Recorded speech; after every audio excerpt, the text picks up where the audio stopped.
Assalamualaikum warahmatullahi wabarakatuh.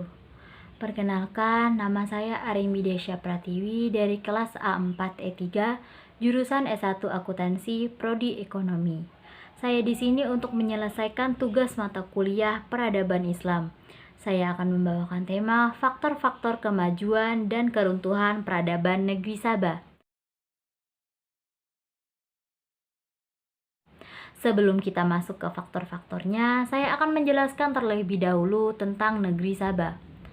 Sabah adalah sebuah kerajaan di abad klasik yang berdiri sejak 1300 sebelum Masehi, terletak di wilayah Yaman saat ini. Kemasyhuran negeri Sabah benar-benar sesuatu yang fenomenal dan menakjubkan bagi siapa saja yang mengetahui kisahnya. Awalnya, kerajaan Sabah dikenal dengan dinasti Mu'inah, sedangkan raja-raja mereka dijuluki sebagai Mukrib Sabah. Ibu kotanya Syarwah, yang puing-puingnya terletak 50 km ke arah barat laut dari kota Ma'rib. Pada periode inilah bendungan Ma'rib mulai dibangun. Periode ini antara tahun 1300 sebelum Masehi hingga 620 sebelum Masehi. Pada periode berikutnya antara tahun 620 sebelum Masehi sampai 115 sebelum Masehi. Barulah mereka dikenal dengan nama Sabah. Mereka menjadikan Ma'rib sebagai ibu kotanya. Kita lanjut ke kemakmuran negeri Sabah. Kerajaan Sabah terkenal dengan hasil alamnya yang melimpah. Orang-orang pun banyak berhijrah dan bermitra dengan mereka. Perekonomian mereka begitu menggeliat hidup dan sangat dinamis. Allah Subhanahu wa Ta'ala berfirman tentang kemakmuran kaum Sabah yang artinya, sesungguhnya bagi kaum Sabah ada tanda kekuasaan Allah di tempat kediaman mereka, yaitu 2 buah kebun di sebelah kanan dan di sebelah kiri. Quran Surah Sabah ayat ke-15. Yang membuat tanah di Ma'rib menjadi subur adalah bendungan Ma'rib atau juga dikenal dengan nama bendungan Arim. Bendungan yang panjangnya sekitar 620 meter, lebar 60 meter, dan tinggi 16 meter ini mendistribusikan airnya ke ladang-ladang penduduk dan juga menjadi sumber air di wilayah Ma'rib.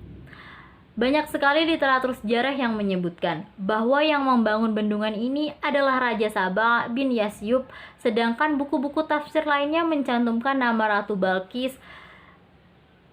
Bilqis sebagai pemerkarsa dibangunnya bendungan ini.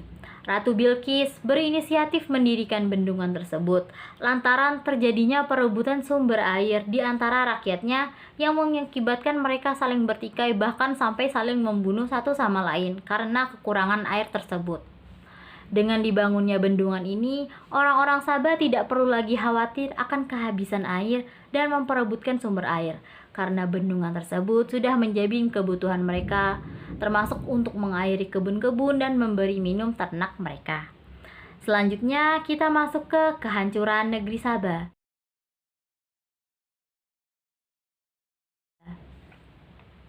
Sebelum Ratu Bilqis masuk Islam, kaum Sabah menyembah matahari dan bintang-bintang. Setelah ia memeluk Islam, maka kaumnya pun berbondong-bondong untuk memeluk agama Islam yang didakwahkan oleh Nabi Sulaiman alaihi salam sampai kurun waktu tertentu. Kaum Sabah tetap mentauhidkan Allah Subhanahu wa Ta'ala. Namun kemudian mereka kembali ke agama nenek moyang mereka, yaitu kembali menyembah matahari dan bintang-bintang. Bahkan Allah Subhanahu wa Ta'ala telah mengutus 13 orang rasul kepada mereka. Akan tetapi mereka tetap tidak mau kembali. Maka dengan demikian Allah pun mencabut kenikmatan yang telah Ia anugerahkan kepada mereka. Allah Subhanahu wa Ta'ala berfirman yang artinya, tetapi mereka berpaling, maka kami datangkan kepada mereka banjir Al-Arim. Quran Surah Sabah ayat ke-16. Selanjutnya kita masuk penyebab hancurnya bendungan.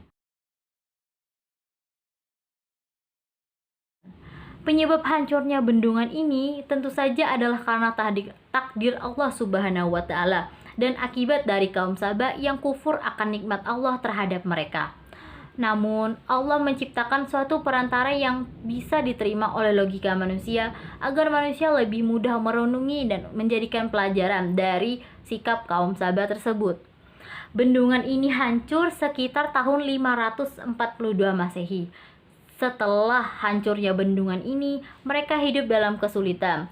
Tumbuh-tumbuhan yang tumbuh subur di tanah mereka pun tidak lagi menghasilkan buah seperti sebelum-sebelumnya. Dan Yaman saat ini termasuk salah satu negeri termiskin dan terkering di Jazirah Arab. Allah Subhanahu wa Ta'ala berfirman, "Tetapi mereka berpaling, maka datangkanlah kepada mereka banjir yang besar, dan kami ganti kedua kebun mereka dengan dua kebun yang ditumbuhi pohon-pohon yang berbuah pahit, pohon atsel dan sedikit dari pohon sidar. Demikianlah kami memberi balasan kepada mereka yang kekafiran mereka. Dan kami tidak menjatuhkan azab yang demikian itu, melainkan hanya kepada orang-orang yang kafir." Quran Surah Saba ayat 16-17. Demikianlah faktor-faktor kemajuan dan keruntuhan peradaban negeri Sabah. Sekian yang dapat saya sampaikan, kurang lebihnya mohon maaf. Assalamualaikum warahmatullahi wabarakatuh.